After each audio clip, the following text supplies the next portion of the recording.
안녕하세요. 마가복음 성경 공부 6번째 시간입니다. 오늘도 함께 해주셔서 감사드립니다. 기도하고 시작하겠습니다.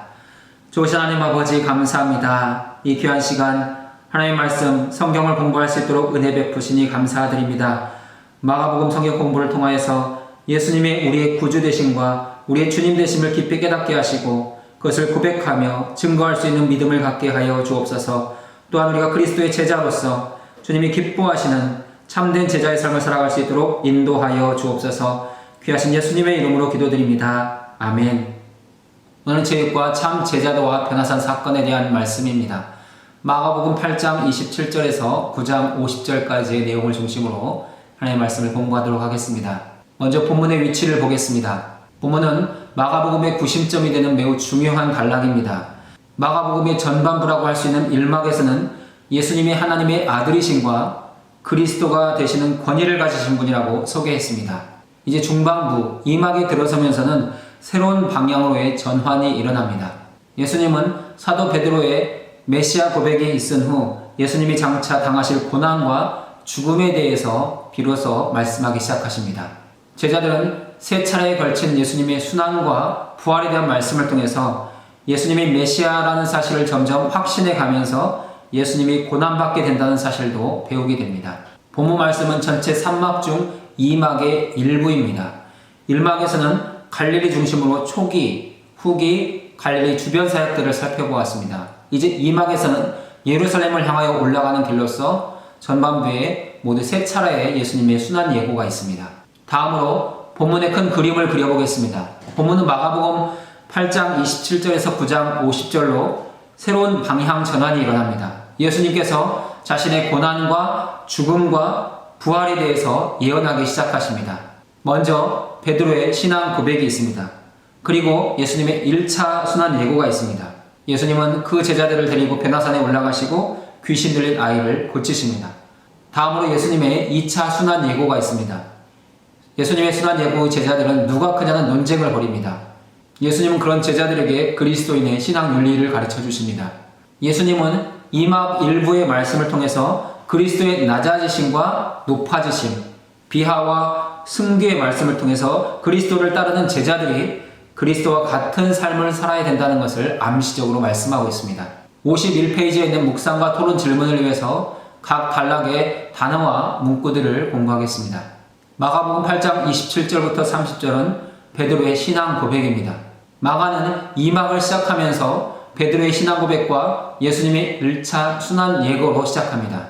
마가는 8장부터 10장까지 예수님께서 3번에 걸쳐 순환 예고와 부활에 대해서 말씀하셨음을 기록하고 있습니다. 하지만 예수님의 순환 예고와 부활에 대해서 제자들은 주님의 말씀을 제대로 이해하지 못하고 깨닫지 못합니다. 그래도 예수님은 그런 제자들을 포기하지 않으시고 끝까지 가르쳐 주십니다. 마가복음에는 3번에 걸친 예수님의 순환 예고가 나와 있습니다. 우리는 그것을 마가복음의 3대 순환 예고라고 말합니다. 이 순환 예고를 도표하여 보면 죽음에 대한 예고, 제자들의 실패, 제자들에 대한 가르침을 통해서 1차, 2차, 3차에 예수님이 어떻게 가르쳐 주셨는지를 분석해 볼 수 있습니다. 예수님은 1차 순환 예고에서 고난과 배척을 받고 죽임당하고 사흘 만에 부활할 것을 말씀하십니다. 그 말씀을 들은 베드로가 예수님을 책망합니다. 예수님은 베드로를 향해 사탄아 물러가라 말씀하시고 제자들에게 자기를 부인하고 자기 십자가를 지고 예수님을 따를 것을 명령하십니다. 2차 순환 예고에서는 예수님께서 사람들에게 넘겨져서 죽임을 당하고 사흘 뒤에 부활할 것을 말씀하셨습니다. 그러나 제자들은 예수님의 말씀을 이해하지 못하고 묻는 것조차 두려워합니다. 왜냐하면 1차 순환 예고 때 베드로가 책망을 받았기 때문입니다. 그런 제자들을 향해서 예수님은 으뜸이 되려는 자는 가장 작은 자가 되어야 하며 자신의 이름으로 어린아이를 영접하는 자는 자신을 영접하는 것이라고 가르쳐 주십니다. 3차 순환 예고에서 예수님은 사람들에게 넘겨져 정죄와 조롱을 받고 채찍질과 죽임을 당하고 사흘 뒤에 부활할 것을 말씀하십니다. 그 말씀이 있은 후 야고보와 요한이 주님의 영광 중에 하나는 주의 우편에 하나는 좌편에 앉게 해달라는 간청을 받습니다. 예수님은 야고보와 요한의 요청 후 큰 자가 되려면 섬기는 자가 되고 으뜸이 되려면 종이 되어야 하며 자신이 온 것은 자기 목숨을 많은 사람의 대속물로 주기 위함이라고 가르쳐 주십니다. 예수님은 이러한 3번에 걸친 순환 예고를 위해서 첫 번째 질문을 제자들에게 하고 있습니다. 예수님은 자신이 그리스도로서 이 땅에 오신 목적을 설명하시기 위해서 제자들에게 사람들이 나를 누구라 하는지 물으십니다. 그 장소가 빌립보 가이사라입니다. 빌립보 가이사라는 갈릴리 바다 북쪽으로 약 49km 북쪽에 있는 지역입니다. 이 지역은 바알과 그리스 신인 판과 로마 황제 숭배지의 본거지라고 할 수 있습니다. 세례 요한을 목베어 죽인 헤롯 안티파스의 배다른 동생 헤롯 빌립이 다스리던 지역입니다. 헤롯 빌립은 자신의 이름과 당시 로마 황제 티베리우스 카이사르의 이름을 합쳐 가이사라 빌립보라고 명명했습니다. 예수님은 그곳에서 사람들이 나를 누구라 하는지 물으십니다. 예수님이 이러한 질문을 하시는 이유는 예수님은 자신이 하나님의 아들 그리스도이심을 밝히 드러내시고 또한 제자들은 십자가를 지는 제자의 삶을 살아야 된다는 것을 가르치시기 위함입니다. 예수님의 이러한 질문에 대해서 제자들은 더러는 세례 요한, 더러는 엘리야, 더러는 선지자 중에 한 사람으로 대답한다고 말합니다. 제자들의 이러한 대답은 당시 유대인들이 예수님에 대해서 어떻게 오해하고 있었는지를 잘 보여주고 있습니다. 세례 요한, 엘리야, 선지자 중에 한 사람은 당시 유대인들의 예수관입니다. 유대인들은 예수님에 대해서 그릇된 이해를 하고 있습니다. 유대인들은 예수님이 자기들을 죄에서 구원할 하나님의 아들 그리스도로 깨닫지 못하고 있습니다. 예수님은 사람들의 평가에 대해서 말씀하신 후 너희는 나를 누구라 하느냐 물으십니다. 예수님의 이 질문은 제자들의 신인식을 묻는 매우 중요한 질문입니다. 제자들은 이미 예수님의 부르심을 받고 예수님과 함께 동행하며 말씀을 듣고 기적을 본 지 2년이 지났습니다. 하지만 그들은 여전히 영적으로 무지합니다. 예수님 영적으로 무지한 제자들에게 예수님의 십자가 사건 후에 복음 사역을 감당하도록 하시기 위해서 그리스도에 대한 바른 이해를 깨닫도록 질문하고 계십니다. 예수님은 다른 사람들의 평가, 다른 사람들의 고백이 아니라 오늘 우리의 고백이 무엇인지를 물으십니다. 사랑하는 여러분은 예수님을 누구라고 고백하십니까? 베드로는 예수님에 대해서 당신은 그리스도이십니다 라는 고백을 합니다. 마태복음에서는 주는 그리스도시요 살아계신 하나님의 아들이라는 고백을 합니다. 베드로의 이러한 대답은 예수님이 기대하셨던 바로 그 대답입니다. 베드로의 이 대답에 대해서 원어 성경에서는 정관사가 붙어 있습니다. 그래서 원어를 직역하면 당신은 바로 그 그리스도이십니다 라는 뜻이 됩니다. 그리스도는 기름 부음을 받은 자로서 하나님의 일을 하는 하나님의 종입니다. 유대인들이 기대했던 바로 그 메시아다라는 의미를 갖습니다. 예수님은 베드로의 신앙 고백을 들으신 후에 자기 일을 아무에게도 말하지 말라고 말씀하십니다. 예수님의 이러한 경고는 마가복음에 계속해서 반복되는 내용입니다. 우리는 이것을 메시아 시크릿, 메시아 비밀이라고 말합니다. 그러면 왜 예수님은 아무에게도 알리지 말라고 경고하셨을까요? 그 첫 번째 이유는 구원 사역에 대한 방해를 받지 않기 위해서입니다. 예수님이 공개적으로 메시아라는 것이 알려지면 복음 전파 사역, 제자 훈련 사역, 무엇보다 십자가 사역에 방해를 받게 됩니다. 예수님이 메시아 시크릿을 말씀하시는 두 번째 이유는 십자가의 순환과 죽음과 부활이 있기 전에는 예수님에 대해서 바르게 이해하는 것이 불가능하기 때문입니다. 우리가 예수님의 구원 사역을 이해할 수 있는 것은 예수님이 고난과 십자가의 죽으심과 부활을 이루셨고 승천하신 후에 우리에게 성령을 보내어 주셨기 때문입니다. 성령이 우리에게 오셨을 때 우리는 복음서를 통해서 우리에게 전달되는 복음을 이해할 수 있고 우리의 삶에 적용할 수 있습니다. 예수님이 이렇게 메시아 시크릿을 통해서 경고하시는 이유는 예수님의 신분과 권위에 대한 참된 이해는 십자가와 부활의 빛에 비추었을 때만 비로소 깨달을 수 있는 진리이기 때문입니다. 예수님은 베드로의 신앙 고백과 메시아 비밀을 말씀하신 후에 이제 1차 순환 예고를 하십니다. 예수님은 1차 순환 예고를 하시면서 자신에 대해서 인자라고 표현하십니다. 예수님이 말씀하신 인자는 두 가지 의미를 갖습니다. 첫 번째 의미는 성육신하신 그리스도로 고난을 받고 죽임을 당하실 순환받는 종의 의미를 갖습니다. 또 하나의 의미는 장차 심판의 권세를 갖고 이 땅에 임하실 심판의 주님이라는 의미를 갖습니다. 예수님이 1차 순환 예고 때 자신을 인자라고 말씀하시는 것은 자신을 순환의 종으로 가르쳐 주시기 위함입니다. 예수님을 십자가의 고난 가운데로 몰고 가는 사람들은 장로들, 대제사장들, 그리고 서기관들입니다.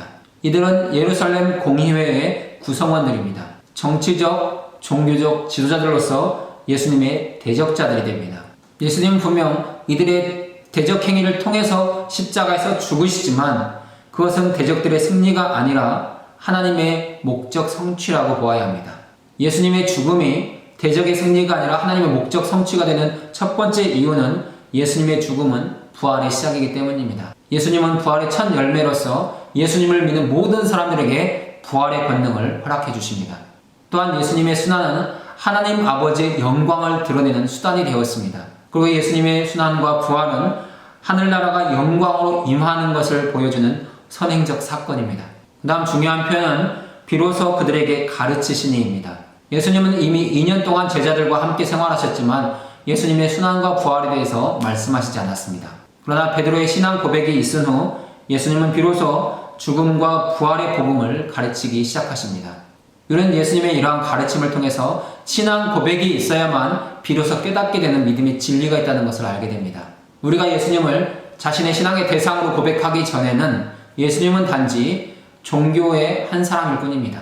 하지만 우리가 신앙 고백을 하게 되면 예수님은 우리의 구주가 되시고 주님이 되십니다. 베드로는 예수님의 1차 순환 예고를 듣고 예수님께 부정적인 반응을 보입니다. 베드로가 예수님을 붙들고 항변했다는 것은 예수님을 꾸짖었다는 것입니다. 베드로는 예수님의 선언으로 충격을 받습니다. 왜냐하면 베드로는 예수님이 로마로부터 유대를 구원할 정치적 메시아로 생각했기 때문입니다. 우리는 베드로의 이러한 항변을 통해서 베드로의 예수 그리스도에 대한 이해가 인간적이었다는 것을 알 수 있습니다. 베드로가 예수님을 그리스도로 고백했지만 온전한 그리스도, 온전한 하나님의 아들 메시아로는 고백하지 못하고 있었다는 것입니다. 예수님은 베드로의 항변을 들으시고 베드로를 꾸짖으십니다. 그리고 사탄아 내 뒤로 물러가라. 내가 하나님의 일을 생각하지 아니하고 도리어 사람의 일을 생각하는도다 라고 책망하십니다. 예수님이 베드로를 이렇게 책망하시는 이유는 하나님의 뜻을 이루어야 하는 그리스도의 사역을 막는 것은 곧 사탄의 일이기 때문입니다. 베드로는 예수님이 유대인들을 로마 압제에서 해방시켜줄 하나님의 기름 부음을 받으신 메시아로 이해하고 있었습니다. 이런 관점에서 베드로의 신앙 고백은 불완전하고 온전하지 못하다고 할 수 있습니다. 그러나 메시아는 하나님의 아들인 동시에 고난받는 종이 되어야 합니다. 우리는 베드로의 항변과 예수님의 책망을 통해서 자신의 권익 보호에 대한 인간적인 본능과 그리스도를 따르는 제자가 생각해야 될 하나님의 일을 구분하지 못하는 베드로의 모습을 보게 되고 우리가 예수님을 따를 때 어떤 마음으로 따라야 되는지를 결정하게 됩니다. 우리는 예수님의 제자가 되어서 그리스도를 따르기 위해서는 그리스도에 대한 이해뿐만 아니라 자기 자신에 대한 인간적인 생각과 기대까지도 바꾸어야 합니다. 다음 단락은 8장 34절부터 9장 1절까지의 제자도의 부르심입니다. 예수님은 무리와 제자들을 불러 이르십니다. 그리스도의 제자도는 제자에게만 필요한 것이 아니라 모든 사람에게 필요한 제자도이고 열려있는 제자도라는 것입니다. 예수님은 제자들과 무리들을 향해서 누구든지 나를 따라오려거든 이라고 말씀하십니다. 이것은 예수님의 제자도가 모든 사람에게 열려있지만 오직 예수님을 따라가는 사람에게만 적용된다는 것을 알 수 있습니다. 예수님은 무리와 제자들을 부르신 후에 제자의 3가지 자세를 가르쳐 주십니다. 첫 번째 자세는 자기를 부인하는 것이고 두 번째 자세는 자기 십자가를 지는 것이고 세 번째 자세는 나를 따르는 것입니다. 먼저 자기를 부인한다는 것은 어떤 의미겠습니까? 이것은 자기 결정권을 내려놓고 메시아에 대한 순종과 의존을 갖는다는 것입니다. 모든 사람에게는 자신의 의지와 뜻이 있습니다. 그러나 그리스도의 제자는 자신의 의지와 뜻, 자기의 자아를 내려놓아야 합니다. 왜냐하면 오직 그리스도만이 자기 인생의 주님이시고 그리스도라고 고백하기 때문입니다. 제자에게는 육체적인 유혹과 욕심을 허락하지 않고 물리치는 적극적인 행동이 필요합니다. 그것이 자기를 부인하는 것입니다. 두 번째 제자도는 자기 십자가를 지는 것입니다. 자기 십자가를 진다는 것은 그리스도를 따라갈 때 생기는 온갖 고난뿐만 아니라 죽음까지도 각오하는 헌신된 마음입니다. 주님은 자기 십자가를 지라는 것을 단순한 권유로 말씀하시지 않습니다. 명령으로 말씀하십니다. 주님의 명령을 듣는 사람은 더 이상 지체하지 않고 바로 그 명령에 순종해야 됩니다. 오늘 우리 그리스도인들에게는 각자의 십자가가 주어져 있습니다. 우리는 자기를 부인하고 자기 십자가를 지고 주님을 따라가야 합니다.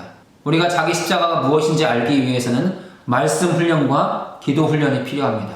말씀과 기도를 통해서 내가 져야 될 십자가가 무엇인지 깨닫게 되고 그 십자가를 질 수 있는 힘과 용기를 얻어서 주님을 따라가게 됩니다. 주님이 요구하신 세 번째 제자도는 나를 따를 것이니라입니다. 그리스도이신 예수님께서 제자들에게 궁극적으로 기대하시는 것은 영생과 권능으로 임하는 하나님의 나라를 보기 위해서 그리스도의 십자가를 지고 그리스도를 따르는 동참입니다. 그리스도를 따르는 것은 모든 제자에게 요구되는 필수 요건입니다.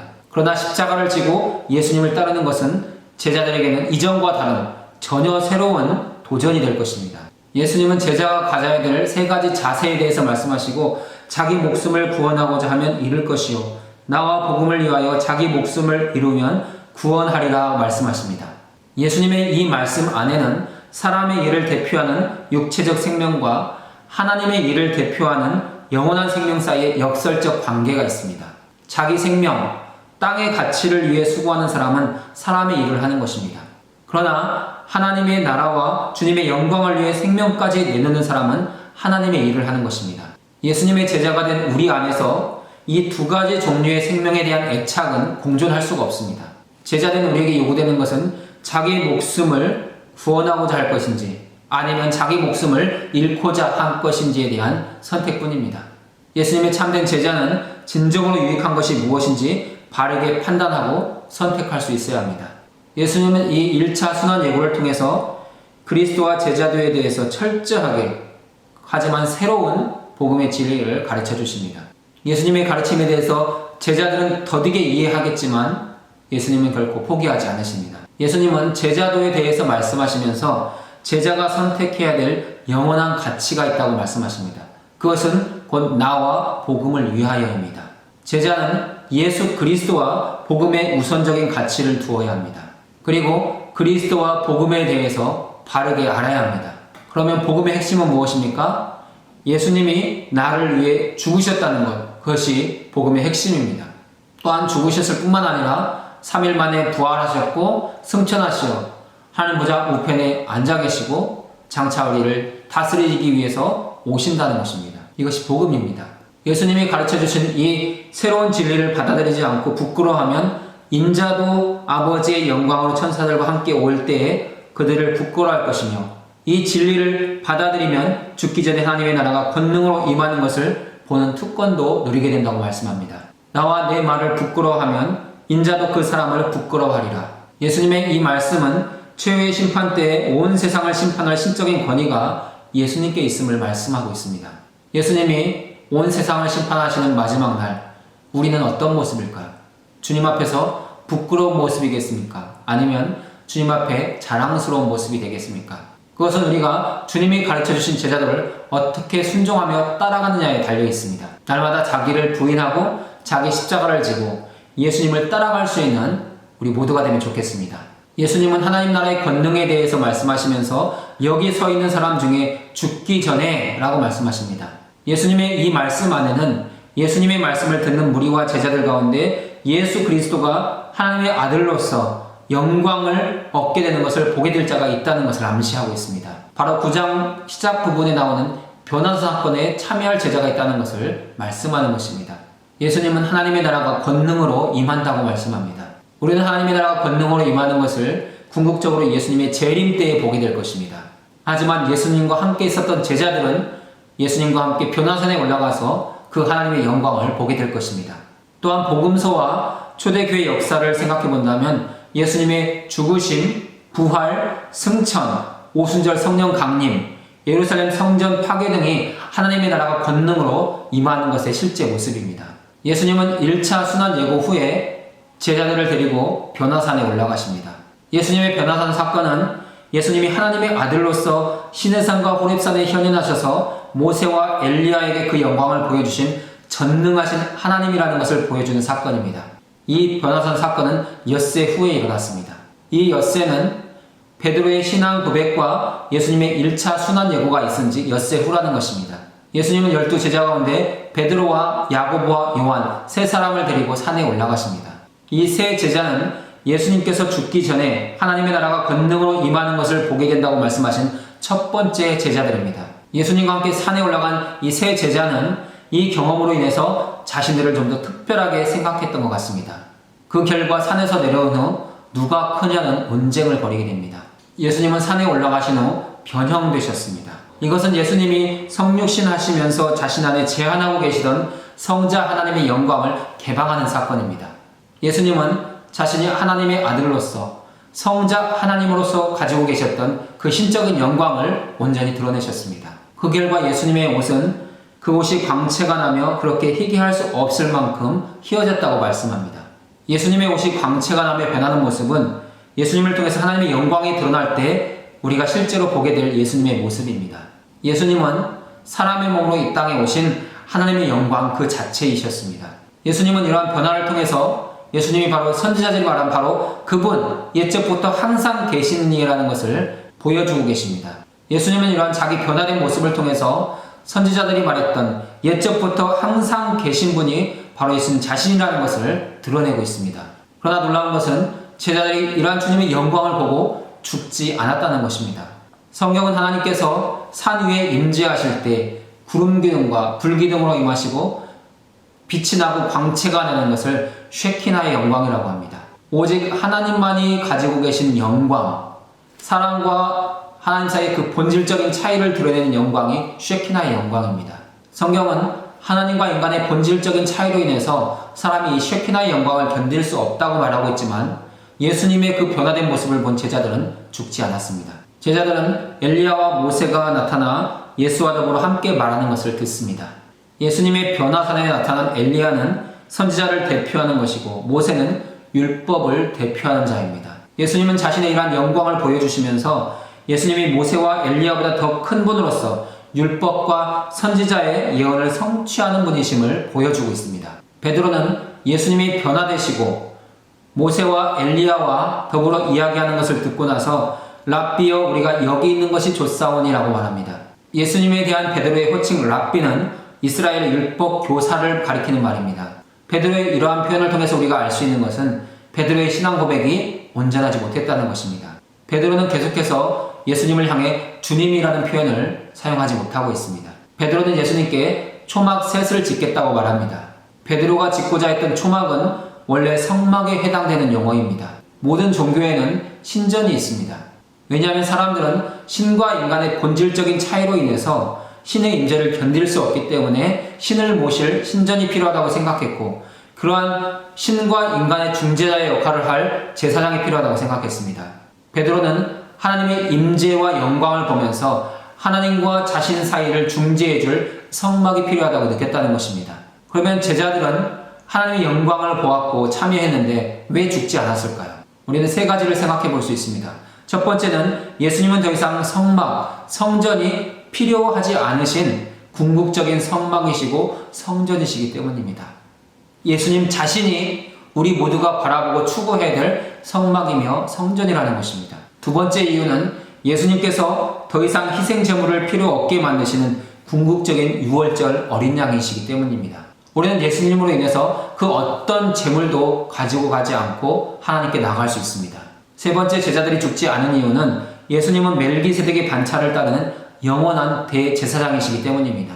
예수님과 우리 사이에 더 이상 대제사장은 필요하지 않습니다. 예수님이 대제사장으로서 우리와 하나님 사이를 중재하는 분이 되어주시기 때문입니다. 그래서 우리는 하나님의 영광에 참여하면서도 제자들처럼 더 이상 죽을 위기나 두려움을 느끼지 않아도 됩니다. 하지만 제자들은 몹시 두려워했습니다. 그들이 몹시 두려워함으로 제자들이 두려워했다는 것은 예수님의 그 영광과 권위로 인해서 경외감을 느꼈고 두려움을 느꼈다는 것입니다. 이 경외감과 두려움은 제자들이 풍랑이 있는 바다를 잔잔케 하시는 예수님을 목격했을 때도 가졌던 마음입니다. 우리 모두는 하나님의 임재와 영광을 볼 때 하나님에 대한 경외감을 갖게 되고 또한 두려움을 갖게 됩니다. 제자들이 그렇게 두려워할 때 하늘로부터 성부 하나님의 음성이 들려옵니다. 이는 내 사랑하는 아들이니 너희는 그의 말을 들으라. 변화산에서 하나님의 이 증언은 예수님이 바로 하나님의 아들이신과 그리스도에 대한 명확한 증언입니다. 제자들이 경험한 변화산의 천상적 경험은 1차 순환역으로 낙심하고 고민하고 의심 가운데 쌓여있을 제자들에게 예수님이 하나님의 아들이시라는 것과 그리스도라는 확신을 갖는 계기로 작용하게 됩니다. 우리는 제자들이 경험한 이 변화산 사건을 예수님과 동행한 제자들이 경험한 진정한 예배로 이해할 필요가 있습니다. 예수님을 따라간 3명의 제자들은 유대인으로서 산에 올라가기 전에도 하나님을 알고 있었고 예수님과 2년 이상 동행했던 제자로서 예수님을 알고 있었습니다. 그러나 그들은 변화산에서 주님의 변화되는 모습, 하나님의 영광의 구름이 임하는 것, 성부의 증언들을 통해서 하나님의 임재를 느끼고 살아있는 예배를 경험하게 됩니다. 오늘 우리의 예배가 이 3명의 제자들이 경험했던 변화산 사건과 같이 되면 좋겠습니다. 우리도 하나님을 알고 있고 예수님을 알고 있습니다. 하지만 그 하나님의 임재와 영광을 우리의 눈으로 목도하지 못할 때가 많습니다. 우리가 드리는 예배 가운데도 하나님께서 항상 찾아오시고 그 아름다운 영광과 임재를 보여주시는데 우리의 눈이 열리고 우리의 귀가 열려서 그 하나님의 임재와 영광을 볼 수 있는 은혜가 함께하면 좋겠습니다. 예수님은 변화산 사건 후 산에서 내려오시면서 제자들에게 경고하십니다. 예수님께서처럼 제자들을 경고하시는 이유는 변화산 사건이 예수님의 영광과 권위를 부분적으로 보여주는 사건이기 때문입니다.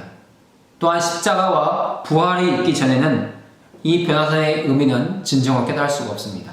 그리고 이러한 변화산 사건이 많은 사람들에게 알려진다면 그리스도의 구원 사역이 방해받기 때문입니다. 예수님은 그러한 일들이 일어나지 않도록 제자들을 경고하고 있습니다. 예수님은 변화산 사건 후 산에서 내려오시면서 죽은 자의 부활에 대해서 한 번 더 말씀하십니다. 제자들은 죽은 자 가운데서 살아나는 것이 무엇일까 서로 문의합니다. 제자들의 이러한 궁금증은 예수님의 죽으심과 부활에 대한 구속자적 진리를 전혀 깨닫고 있지 못하다는 것을 보여주고 있습니다. 예수님의 죽음과 부활에 대해서 온전히 이해하지 못했던 제자들은 그 질문을 엘리야를 향해 돌립니다. 엘리야가 먼저 와야 하리이까? 라고 묻습니다. 제자들이 이렇게 묻는 것은 말라기 선지자가 여호와의 날에 이르기 전 엘리야가 먼저 올 것이라고 예언했기 때문입니다. 제자들의 질문에 대해서 예수님은 엘리야가 이미 왔다고 말씀합니다. 그러나 사람들은 엘리야를 임의로 대우했고 그들이 죽였다라고 말씀하시면서 그 엘리야가 바로 세례 요한이었다는 것을 밝히고 있습니다. 우리는 예수님의 이러한 말씀을 통해서 엘리야가 왔다는 것은 주님이 오셨음을 알리는 사건이라고 이해할 수 있고, 그러나 사람들이 엘리야를 함부로 대우해서 죽였다는 말씀 속에서 그리스도 역시 함부로 대우하게 될 것이라는 것을 암시적으로 깨닫게 됩니다. 우리는 마가복음 1부의 시작과 마가복음 1막의 시작 부분과 2막의 시작 부분에서 예수님의 신성과 권위를 드러내는 사건 2가지를 만나게 됩니다. 1부에서 예수님의 신성과 권위가 드러나는 사건은 세례 받으시는 모습이고 2부 시작에서 예수님의 권위와 신성이 드러나는 모습은 변화산 사건입니다. 예수님이 세례 받으실 때 성령이 비둘기같이 내려와 그 위에 임하였고 예수님은 그로 인하여 더욱 강하게 되셨으며 예수님의 가르침, 치유사역을 위한 준비가 되셨습니다. 예수님은 변화산 사건에서 성부의 임재 가운데 십자가의 고난과 죽음을 위한 준비를 이루어 가십니다. 예수님의 이러한 신적인 변화와 또 영광 받으시는 모습을 통해서 제자들도 예수님이 떠난 후 겪게 될 시험에 대비하면서 점점 강해져 갑니다. 제자들이 예수님을 이렇게 경험하면서 제자들은 점점 믿음이 더 확고해지고 분명해졌습니다. 오늘 우리가 주님의 몸된 교회의 성도로서 복음 사역을 잘 감당하고 강해지기 위해서는 예배를 통해 하나님의 임재와 영광 안으로 더 깊이 들어가야 합니다.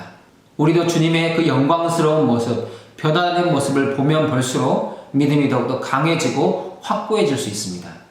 마가복음 9장 14절부터 29절은 귀신 들린 아이를 고치시는 기적 말씀입니다. 이 사건은 마태와 누가도 기록하고 있지만 그들은 매우 간단하게 기록합니다. 하지만 마가는 자세하게 기록하면서 예수님의 기적과 믿음 사이의 연관성을 분명하게 보여주고 있습니다. 예수님과 3명의 제자들이 변화산에서 내려올 때 산 아래에서는 서기관들이 그 나머지 제자들과 더불어 변론하고 있었습니다. 여기서 변론하는 것은 점잖은 표현입니다.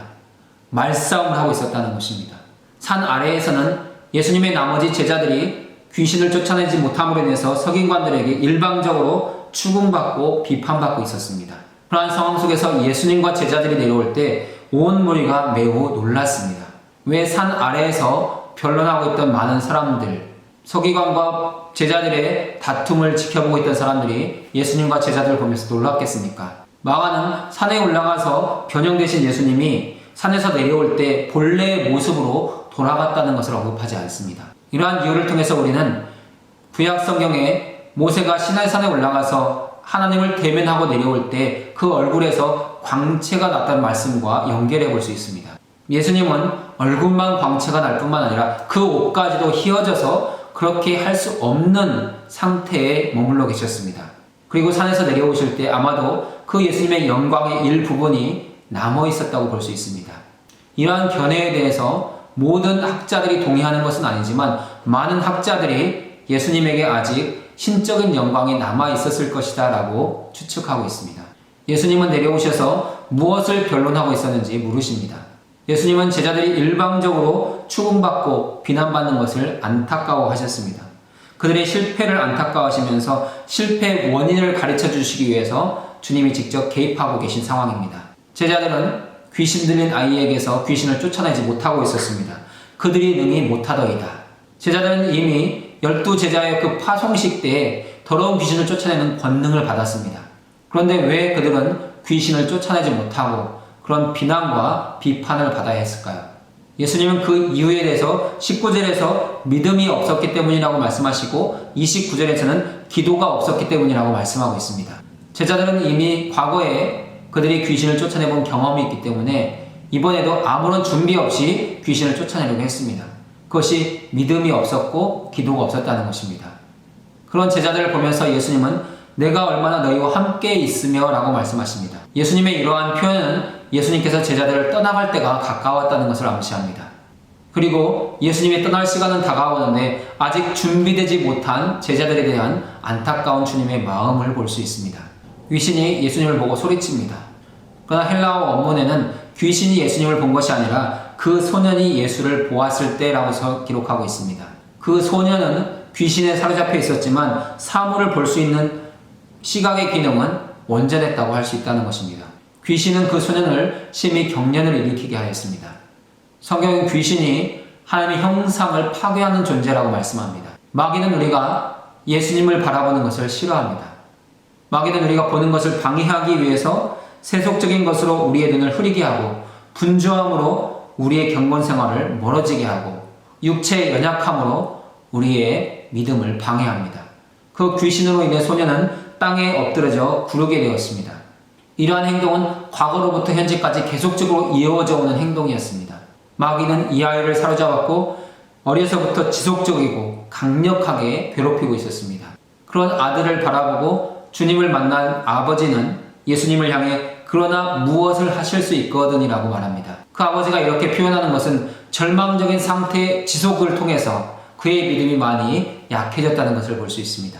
또한 제자들이 자기 아들을 고쳐주지 못함에 대한 그런 불신앙, 의구심이 있다는 것도 알 수 있습니다.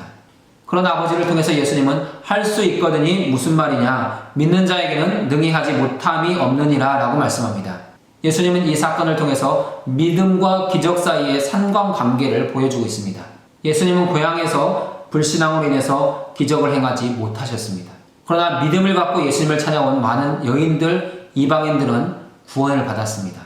예수님은 이러한 사건을 통해서 기적은 믿음이 있어야 일어난다고 말씀합니다. 우리 인생의 기적이 일어나기 위해서는 반드시 믿음이 필요합니다. 예수님이 믿음을 말씀하시자 그 아버지는 내가 믿나이다 나의 믿음 없는 것을 도와주소서라고 외칩니다. 이러한 아버지의 표현은 내가 아무리 애를 써도 의심이 줄어들지 않는다는 솔직한 고백입니다. 내 아들이 평생 괴로워했고 당신의 제자들이 고치지 못했기 때문에 내가 정말 이 아이가 나을 거라고 믿기가 어렵습니다 라는 고백입니다. 이 아버지처럼 자신의 나약한 믿음의 고백이 있는 사람만이 하나님 앞으로 나아갈 수 있습니다.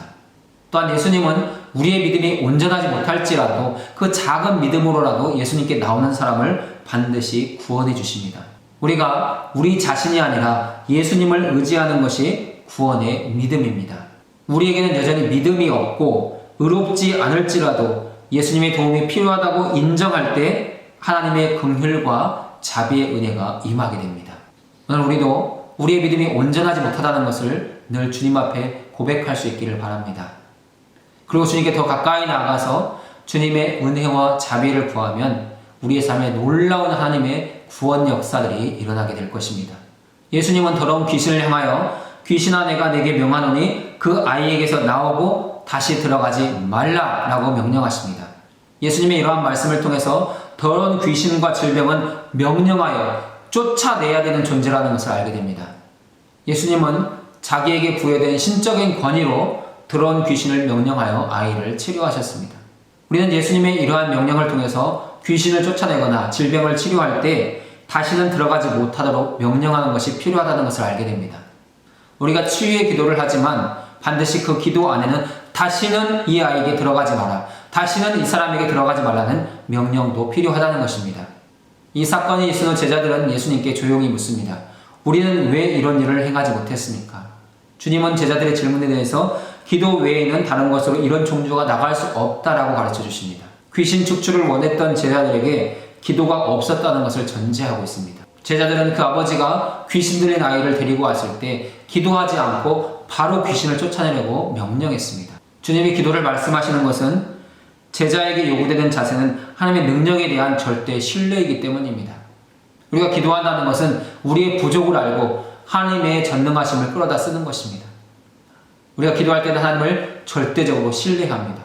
그 기도에 능력이 나타나게 되어 있습니다. 기도는 곧 하나님 아버지에 대한 의존성이며 믿음을 표현하는 믿음의 수단입니다. 그러나 반드시 긴 시간 기도할 필요는 없습니다. 더러운 귀신을 쫓아내야 되는데 하루 이틀 기도하고 돌아올 수는 없습니다. 바로 그 자리에서 귀신을 향해 명령해야 합니다. 그럴지라도 짤막한 기도가 필요하다는 것입니다. 하나님을 의지하는 기도, 하나님의 도우심을 요청하는 기도가 있은 후에 귀신을 쫓아내고 질병을 치료해야 합니다. 그럴 때 능력이 나타납니다. 우리가 하나님을 의지하지 않고는 어떠한 능력도 우리 가운데 나타나지 않습니다. 왜냐하면 우리는 능력의 근원이 아니기 때문입니다. 오직 하나님 아버지만이 우리 능력의 근원이십니다. 그래서 우리는 예수님의 이름으로 하나님께 나가 기도하는 것입니다. 예수님은 더러운 귀신을 쫓아낸 후에도 아무에게도 알리고자 아니하셨습니다. 예수님의 관심은 이제 오로지 제자들에게만 집중되어집니다. 예수님은 예루살렘을 향해서 올라가시면서 한 번이라도 더 제자들을 가르치길 원하셨습니다. 그리고 그리스도로서 자신의 사명인 십자가 사역에 방해받기를 원치 않으셨습니다. 예수님은 인자가 사람들의 손에 넘겨져 죽임을 당할 것이라고 말씀합니다.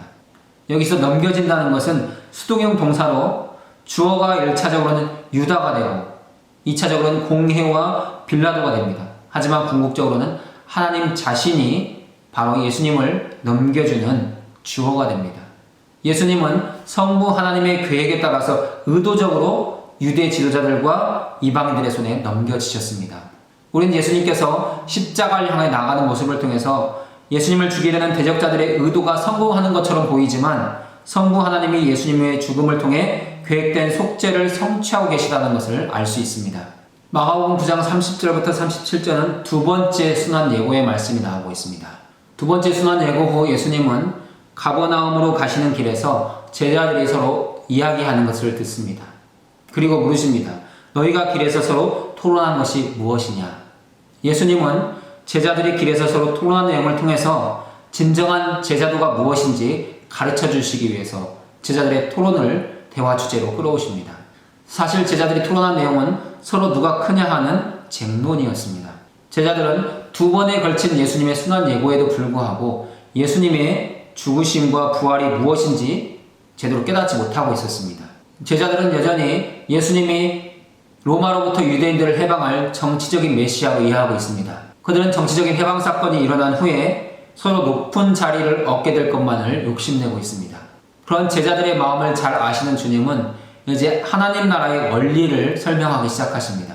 첫째가 되고자 하는 자는 무사람의 끝이 되며 무사람을 섬기는 자가 되어야 하리라.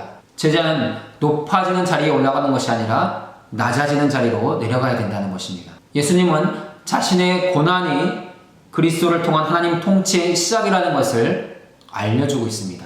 또한 부활의 영광을 얻으려면 고난의 십자가를 통과해야 된다는 것도 말씀하고 있습니다. 그러나 제자들은 여전히 주님의 그 깊은 말씀의 의미와 뜻을 깨닫지 못합니다. 왜냐하면 아직 십자가와 부활 사건이 이루어지지 않았기 때문입니다. 예수님이 행하신 모든 말씀과 사역은 오직 예수님의 십자가와 부활 사건의 빛을 통해서만 바르게 해석될 수 있습니다. 예수님은 그런 제자들에게 하나님의 원리를 정확하게 가르쳐 주시기 위해서 어린아이를 데려와 설명해 주십니다. 누구든지 내 이름으로 이런 어린아이 하나를 영접하면, 고대 사회에서 어린아이는 하찮게 여기는 존재입니다. 특히 유대인들은 사람들을 계수할 때 여자와 어린아이는 수에 넣지 않았습니다. 예수님이 말씀하신 영접한다는 것은 단순히 손님을 환대하는 정도가 아니라 자신의 자녀를 삼는 것 같이 받아들이라는 것입니다. 예수님이 이렇게 말씀하시는 것은 제자는 높은 지위나 명예를 추구하지 않고 눈에 띄지 않는 일을 기꺼이 떠맡으며 세상에서 주의가 하찮은 이들을 돌봐야 된다는 의미로 말씀하는 것입니다. 예수님은 그러한 어린아이 하나를 영접하는 것이 나를 영접하는 것이요, 또한 나를 보내시는 이를 영접하는 것이라고 말씀합니다. 우리가 그리스도의 명령에 순종하여 지위가 낮은 사람들을 겸손히 돌보면 성부와 성자의 풍성한 인격적 교제와 사귐을 통해서 보상받게 된다는 것입니다. 이제 마가복음 9장 38절부터 50절까지는 제자도에 대한 여러 가지 교훈들이 주어지고 있습니다. 예수님은 본문에서 독선적인 배타주의에 대해서 경계하시고 또한 교회 공동체 안에서 상호 존중할 것을 강조해서 가르치고 있습니다. 예수님의 말씀과 기적사역, 또한 제자 파송사역을 통해서 예수님의 이름은 유대인들에게 널리 알려졌습니다. 그러한 유대인들 가운데 특히 12 제자 안에는 들지 않았지만 예수님 주변에 늘 함께 있던 제자들 가운데는 예수님의 이름으로 귀신을 쫓아내는 자들이 있었습니다. 그런데 12명의 제자들은 그들이 12 제자 안에 들지 않았는데 예수님의 이름을 사용해서 귀신을 쫓아냈기 때문에 금했다고 말씀합니다. 예수님은 그런 자들을 우리를 따르지 않는 어떤 자라고 말합니다. 예수님이 선택한 12 제자 안에 들지 않은 모든 다른 사람들에게 제자들은 배타적인 태도를 가지고 있었습니다. 귀신을 내쫓는 권능은 예수님이 자기들에게만 주셨는데 자기들을 따르지 않는, 자기와 함께하는 무리에 들지 않은 사람들이 예수님의 이름의 권능을 사용했기 때문에 그것은 특권 침해로 받아들였다는 것입니다. 그런데 예수님은 놀랍게도 그런 사람들을 금하지 말라고 말씀하십니다. 왜냐하면 예수님의 이름을 사용하는 사람들이 예수님을 비방하지 않았기 때문입니다. 그리고 또 하나는 예수님과 제자들을 위하는 자이기 때문입니다. 예수님은 이러한 가르침을 통해서 제자들이 그리스도를 반대하는 편에 서지 않은 사람들을 섣불리 비판하는 독선적이고 배타적인 태도를 갖지 않도록 가르치고 계십니다. 예수님의 가르침은 오히려 더 깊은 곳으로 나아갑니다. 그리스도에게 속한 자라 하여 물 한 그릇이라도 주면, 예수님의 수용 원칙은 대단한 일을 한 사람이 아니라 물 한 그릇이라도 대접한 사람으로 점점 확대되고 있습니다. 예수님의 이 말씀은 예수님께 속한 자의 폭넓은 적용입니다. 예수님이 제자로 임명하지 않았을지라도 예수님의 이름으로 선을 행하며 예수님을 대적하지 않는다면 모두 예수님께 속한 자라는 것입니다. 예수님은 그러한 사람이 결코 상을 잃지 않을 것이라고 말씀합니다. 우리를 사랑하시는 하나님은 우리가 행하는 아주 작은 일 하나에도 주목하여 보시며 상 주시는 분이십니다. 그러나 만일 나를 믿는 이 작은 자들 중 하나라도 실족하게 하면 그 사람은 심각한 죄를 짓는 것입니다. 여기 사용된 실족하게라는 단어는 스칸달리죠. 스캔들의 원형입니다. 바로 죄를 짓는다는 것입니다.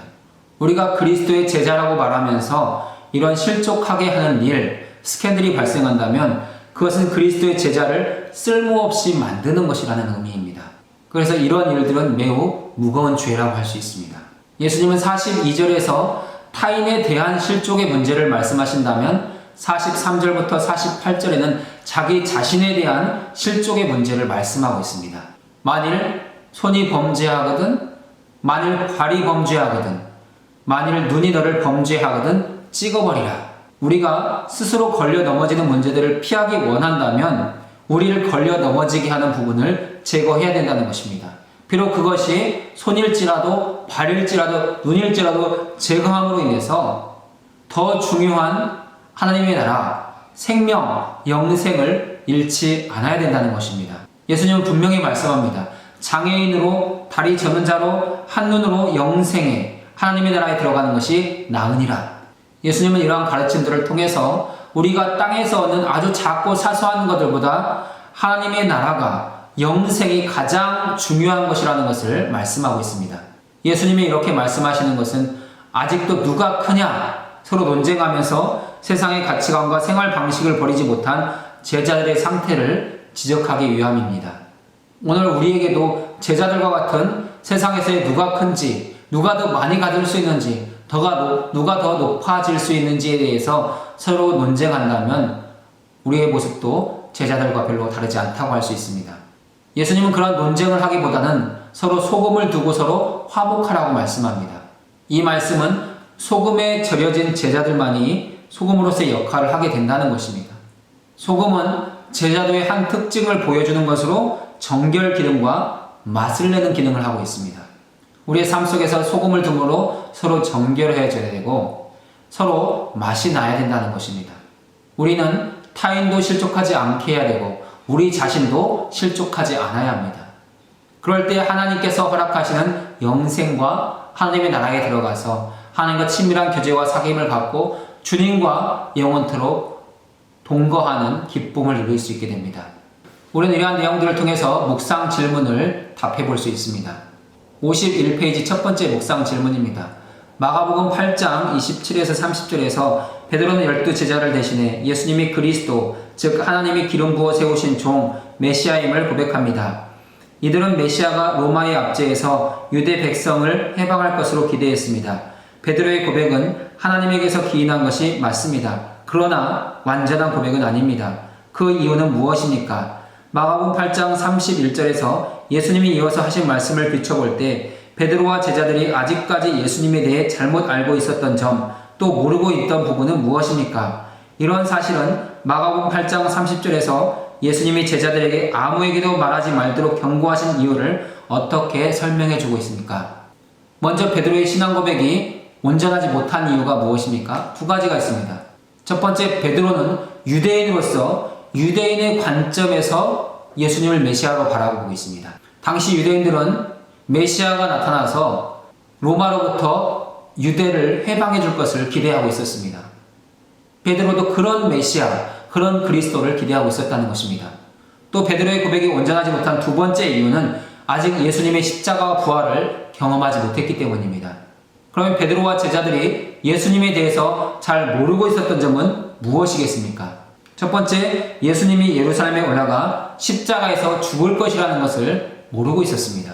또한 예수님은 십자가에서 죽으시겠지만 3일 만에 부활할 것이라는 것은 더더욱 깨닫지 못했다는 것입니다. 그럼 예수님께서 이러한 메시아 비밀을 말하지 말라고 말씀하신 이유는 무엇입니까? 그것은 구원 사역을 방해받지 않기 위해서입니다. 예수님은 복음을 전파하셔야 되고 제자들을 훈련하셔야 되고 십자가 사역을 감당하셔야 됩니다. 그러나 예수님이 메시아라는 것이 공공연하게 알려지게 된다면 이런 사역에 방해를 받기 때문에 메시아 비밀로 말씀하십니다. 두 번째는 아직 십자가와 부활 사역이 이루어지지 않았기 때문에 그 누구도 메시아의 사역에 대해서 온전히 이해할 수 없다는 것입니다. 예수님의 신분과 그 권위에 대해서는 오직 십자가와 부활의 빛 아래에서만 해석할 때 진정으로 해석할 수 있습니다. 두 번째 질문입니다. 마가복음 8장에 이르기까지 여태 우리는 예수님이 장차 겪으실 고난에 대한 어떤 예측도 보지 못했습니다. 그 대신 우리는 다음과 같은 내용들을 보았습니다. 예수님의 소문이 온 땅에 퍼지더라. 모든 사람이 놀라더라. 모두가 놀라더라. 구경하던 사람들이 크게 놀라고 놀라더라. 제자들의 마음에 심히 놀라더라. 무리가 심히 놀라더라. 예수님의 가르침과 예수님의 기적사역을 통해서 무리들은 놀랐습니다. 그러나 이제 마가복음 8장부터 10장까지에 들어오면 예수님은 자신의 고난과 죽음에 대해서 예고하기 시작하십니다. 예수님이 순환을 예고하기 전의 사역의 모습과 순환을 예고한 이후의 모습들은 어떻게 달라지고 있습니까? 예수님의 순환과 부활에 대한 예고 말씀 이전에는 모든 것이 예수님의 권위를 드러내는 쪽으로 계속해서 발전해 나가고 있습니다. 하지만 예수님의 순환 사역 이후에는 점점 그 권위를 감추어두는, 아무에게도 말하지 말도록 명령하시는 쪽으로 나가고 있습니다. 52페이지 3번 질문입니다.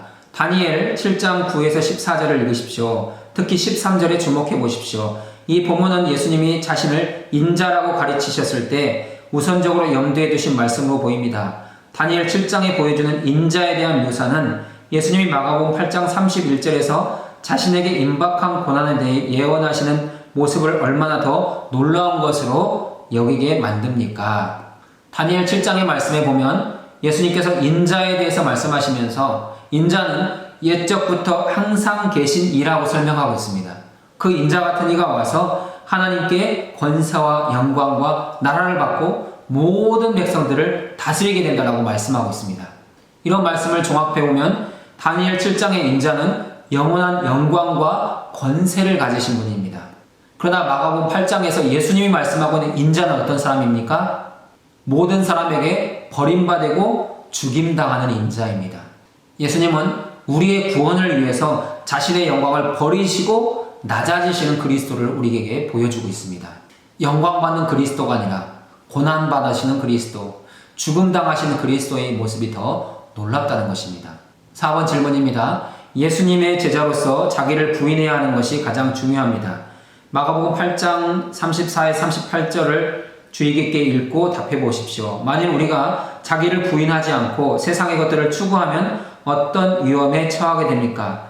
마가복음 8장 34절 바로 앞 구절에서 예수님은 실제 자신의 삶 속에 자기 부정의 유형을 어떤 방식으로 정해 놓으셨습니까? 우리가 예수님의 제자로서 우리를 부인해야 되는, 자기를 부인해야 되는 이유는 무엇입니까? 자기 부인이 이루어지지 않으면 예수님의 제자가 될 수 없기 때문입니다. 그러면 자기를 부인한다는 것이 무엇입니까? 자기 결정권과 자기의 모든 자아를 내려놓는 것입니다. 우리 마음에서 일어나는 모든 육신의 소욕들, 또 세상을 향한 우리의 갈망을 내려놓는다는 것입니다. 그리고 오직 메시아에 대한 순종과 의존의 마음만 갖습니다. 자신의 의지와 뜻을 부정하고 육체적인 욕심을 버리고 또한 물리치는 적극적인 행동이 바로 자기를 부인하는 것입니다. 만약 우리가 자기를 부인하지 않는다면 어떤 위험에 처하게 됩니까? 영생과 하나님의 나라를 잃게 됩니다. 그러면 예수님은 실제 자신의 삶 속에서 자기 부정의 유형을 어떤 방식으로 정해 놓으셨습니까? 자기 생명까지도 십자가에 내려놓는 방식으로 그렇게 자기 삶의 자기 부정을 정해 놓으셨습니다. 53페이지 5번 질문 가보겠습니다. 예수님이 마가복음 9장 1절에서 하신 말씀은 다소 이해하기 어렵습니다. 당대 사람 중에 예수님의 재림을 목격하게 될 사람이 있다는 말씀인가? 예수님이 자신의 재림 시기를 잘못 아셨는가? 그렇지 않습니다. 베드로후서 1장 16, 18절을 읽고 예수님이 마가복음 9장 1절에서 말씀하신 후 곧바로 뒤이어 일어난 사건을 주목해 보십시오. 거기 있던 제자들 중에 하나님의 나라가 권능으로 임하는 것을 볼 자들도 있다는 말씀이 어떤 의미인지 생각해 보십시오. 베드로후서 1장 16절과 18절은 사도 베드로가 자신의 서신을 쓰면서 자기가 변화산에서 경험했던 내용을 그대로 기록하고 있습니다. 우리는 이러한 말씀들을 종합해서 하나님의 나라가 권능으로 임하는 것은 궁극적으로 예수님의 재림 때에 이루어진다는 것을 알게 됩니다. 하지만 그 사건은 또한 오늘 우리의 현실에서도 이루어질 수 있다는 것을 알아야 합니다. 예수님이 그렇게 말씀하실 때 그들 중에 있었던 사람들은 베드로와 야고보와 요한입니다. 이 세 제자는 예수님과 함께 산에 올라가서 예수님의 영광스러운 모습으로 변화되는 것을 눈으로 보았습니다. 그것이 하나님의 나라가 권능으로 임하는 모습이었습니다. 또한 그들은 주님의 십자가 사건을 통해서 부활 사건을 통해서 승천하시는 모습을 통해서 오순절 성령 강림을 통해서 또한 역사 속에서 예루살렘 성전이 무너져 내리는 것을 통해서 하나님의 나라가 권능으로 임하는 것을 보았습니다. 6번 질문입니다. 변화산 사건은 하나님의 아들이자 만유의 주이신 예수님의 신적인 영광의 광채를 엿보게 합니다.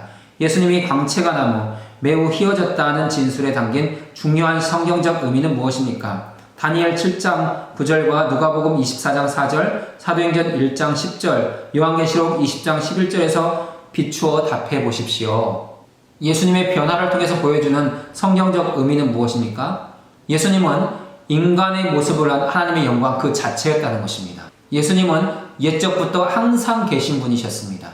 예수님은 문득 찬란한 옷을 입은 두 사람과 함께 설 수 있는 만왕의 왕이시며 만주의 주님이십니다. 또한 큰 보좌에 앉으셔서 이 세상을 다스리시고 통치하시는 만유의 주권자이십니다.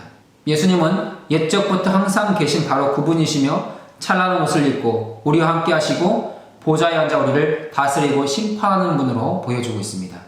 7번입니다. 모세는 율법을 대변하고 엘리야는 선지자를 대표합니다. 이스라엘의 과거 역사를 상징하는 이 두 사람이 예수님과 함께 등장한 사실은 무엇을 의미합니까? 마태복음 5장 17절을 참고해서 생각해 보십시오. 마태복음 5장 17절은 내가 율법이나 선지자를 폐하러 온 줄로 생각하지 말라. 폐하러 온 것이 아니요 완전하게 하려 함이라 라고 말씀합니다. 이런 말씀들을 종합해보면 모세와 엘리야가 예수님과 함께 등장하는 사실은 예수님은 모세와 엘리야보다 더 큰 분으로서 율법과 예언을 성취하시는 바로 그분이라는 것을 알 수 있습니다. 9번 질문입니다. 마가복음 9장 14절에서 29절에서 제자들이 귀신을 쫓아내려 했으나 실패했습니다. 귀신 들린 아이에 대한 이야기를 기록하고 있습니다. 이 본문은 무리들과 제자들이 가장 크게 실패한 것이 무엇인지 암시합니다. 그들의 본질적인 실패는 무엇입니까? 특히 19절과 23절을 주목해 보십시오. 귀신 들린 아이의 아버지는 완벽하게는 아니지만 제자들에게 부족한 그 무엇에 대해 상징적으로 대변해 주고 있습니다. 설명해 보십시오. 제자들의 본질적인 실패는 무엇입니까? 그들은 권위의 문제에 실패했고 믿음의 문제에 실패했고 기도의 문제에 실패했습니다. 제자들에게는 귀신을 쫓아내는 권위가 있었지만 그 권위를 제대로 사용하지 못합니다. 왜냐하면 믿음이 부족했고 기도가 없었기 때문입니다.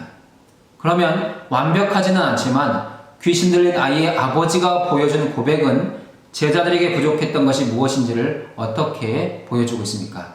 아버지의 고백은 내가 믿나이다. 내가 믿음 없는 것을 도와주소서입니다. 이 고백은 자신이 아무리 애를 써도 자꾸 의심이 생긴다는 것입니다. 너무나 오랜 세월 아이가 고생했고 제자들이 귀신을 쫓아내지 못함으로 말미암아서 내가 처음 찾아올 때 그 믿음조차 흔들리고 있다는 고백입니다. 또한 내 믿음이 너무 작고 흔들리기 때문에 주님이 나를 도와주시면 내가 믿을 수 있다는 의존적인 믿음입니다. 예수님은 우리의 믿음이 그 아버지의 고백처럼 완전하지 못할지라도 여전히 흔들리고 부족할지라도 주님을 의지하는 의존적인 믿음이 있다면 우리를 도우시고 우리를 구원해 주십니다. 오늘 우리 모두에게 이런 믿음이 있기를 바랍니다. 9번 질문입니다. 예수님은 마가복음 9장 33, 37절에서 위대함에 대한 정의, 즉 누가 크냐에 대한 제자들의 직관적 사고방식을 뒤엎으십니다. 어떤 방식으로 하십니까? 마가복음의 전체 이야기는 예수님 자신이 마가복음 9장에서 말씀하신 겸손과 섬김의 궁극적인 본이 되는 모습을 어떻게 묘사하고 있습니까? 예수님은 제자들의 누가 크냐는 논쟁을 하나님 나라의 원리로 뒤엎으십니다. 하나님 나라의 원리는 첫째가 되고자 하면 무사람의 끝이 되며 무사람을 섬기는 자가 되어야 된다는 것입니다. 제자들은 높아지려는 자들이 아니라 낮아지려는 자들입니다.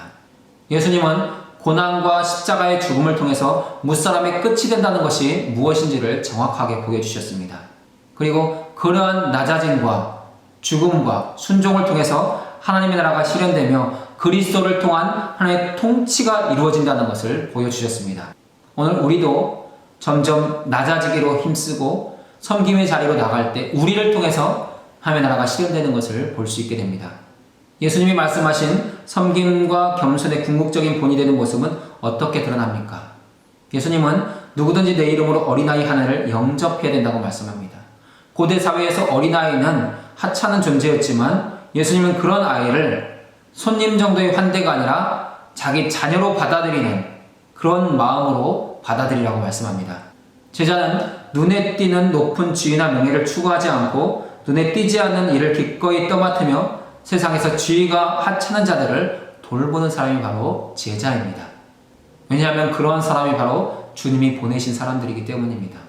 10번 질문입니다. 우리를 반대하지 않는 자는 우리를 위하는 자리라 라는 말씀은 나와 함께 아니하는 자는 나를 반대하는 자요 라는 마태복음의 말씀과 상반되는 것처럼 보입니다. 이 진술이 서로 어떻게 조화를 이룹니까? 각 구절이 누구를 가리켜 말하는 것인지 주의 있게 살펴보십시오.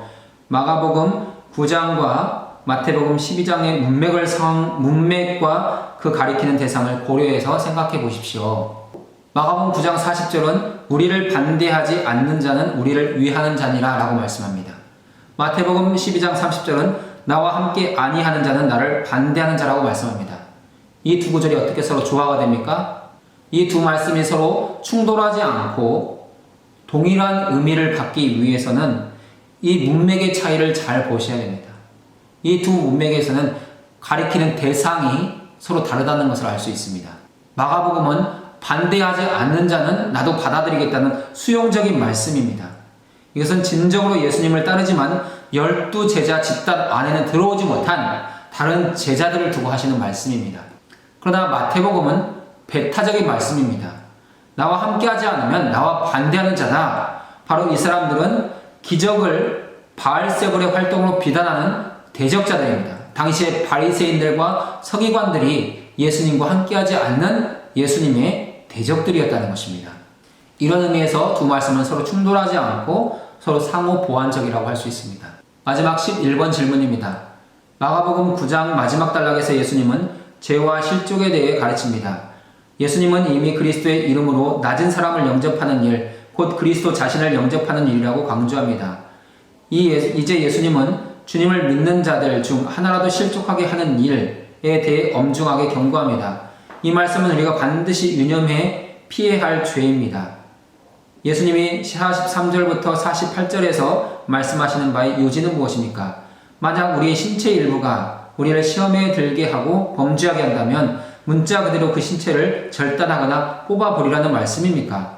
마가복음 7장 20절부터 23절에서 묘사하고 있는 죄의 본성에 대해 고려하면서 답을 생각해 보십시오.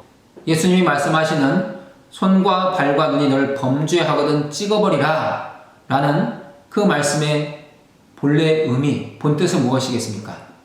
그것은 사람의 모든 죄가 마음에서 나오기 때문에 그 마음으로 인해서 스스로 걸려 넘어지지 않도록 해야 된다는 것입니다.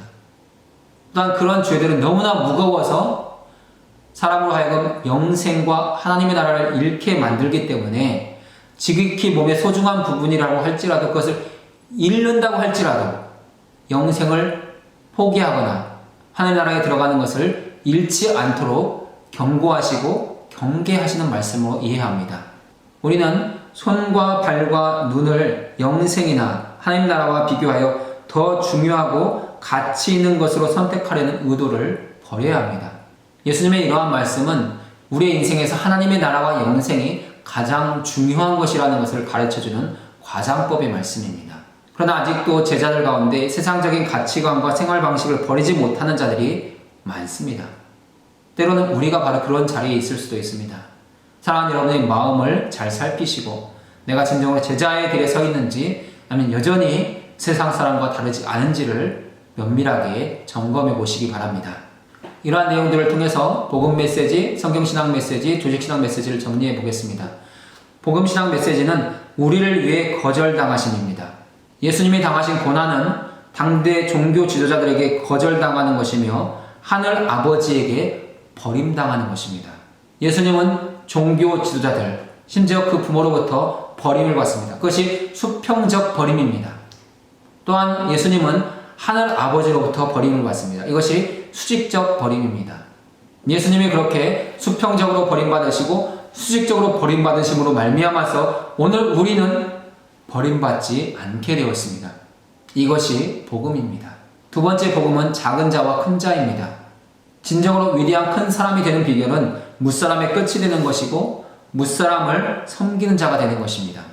예수님은 이러한 섬김을 십자가의 죽음을 통해서 분명하게 보여주셨습니다. 예수님은 영광을 받으시기에 합당한 분이시지만 십자가를 통해서 자신을 낮추시고 종이 되심으로 낮아지셔서 마침내 우리를 영광의 자리에 오르게 하셨습니다. 그래서 이것 또한 복음이 되는 것입니다. 성경신학 첫 번째 메시지는 인자입니다. 예수님은 자신을 인자라고 칭하십니다. 이러한 인자라는 호칭은 예수님의 인성을 표현하는 부분입니다. 인자 같으니 옛적부터 항상 계신 분, 이것은 구약 성경에서 표현한 인자의 이미지입니다. 구약에서 인자는 영원한 영광과 권세와 멸망하지 않는 영원한 나라를 받는 존재입니다. 이러한 인자 개념은 예수님이 만왕의 왕이시라는 것을 보여주고 있습니다. 그러나 예수님은 이러한 인자의 개념보다는 고난받는 종으로서의 인자의 개념을 자신에게 적용하십니다. 예수님은 자신이 바로 이러한 인자의 예언을 따라 오신 우리의 진정한 왕이시면서 우리를 위해서 고난당하시고 죽으시는 인자라는 것을 결코 잊지 않으셨습니다. 두 번째 성경신학 메시지는 영광의 구름입니다. 이 영광의 구름은 예수님께서 변화산에서 변형되실 때 그 하늘을 덮었던 구름입니다. 이 구름은 성경에서 하나님의 신적인 영광과 임재를 나타내는 상징적인 모습입니다. 하나님은 언제나 자기 백성들에게 임재하실 때에 구름 기둥으로 임하셨고 구름 속에서 말씀하셨고 구름 가운데 강림하셨습니다.